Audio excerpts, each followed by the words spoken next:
윤석열 대통령의 체포영장 집행을 막은 박종준 경호처장의 3차 경찰 소환이 오늘입니다.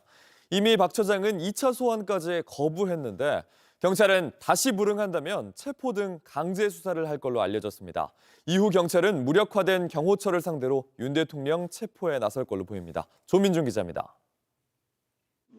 박종준 경호처장은 1차 체포영장 집행 당시 경호처 인력을 진두지휘하며 윤 대통령 체포를 막았습니다.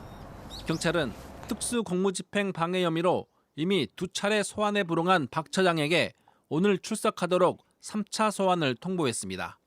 통상 마지막 소환 통보입니다. 경찰은 박 처장이 이번에도 소환에 응하지 않으면 체포영장 등 강제 수사에 나설 것으로 보입니다. 만약 이러한 판단에 오류가 있다면 저는 어떠한 사법적 책임도 감수하겠습니다. 경찰은 소환에 불응한 김성훈 차장 등 지휘부 4명도 체포하는 방안을 검토 중입니다. 이들에 대한 체포영장 집행을 통해 지휘 공백을 만드는 방법이 유력합니다. 이렇게 경호처 수뇌부를 와해하면 윤 대통령에 대한 2차 체포영장 집행도 수월할 것으로 보고 있습니다. 경호처는 경호법을 내세워 윤 대통령에 대한 체포영장을 막았었지만 대통령이 아닌 경호처 간부들의 체포까지 막아설 법적 근거는 없습니다. 경찰은 또 경호처 수장들의 체포를 방해하는 경호 인력들 역시 전부 현행범으로 체포하는 방안을 검토 중입니다. 다만 박 처장은 이를 대비하기 위해 변호인을 선임한 것으로 알려졌습니다.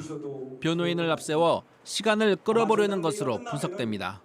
그 사이 경호처가 윤 대통령 체포영장 집행을 막기 위한 대비는 점점 더 촘촘해지고 있습니다.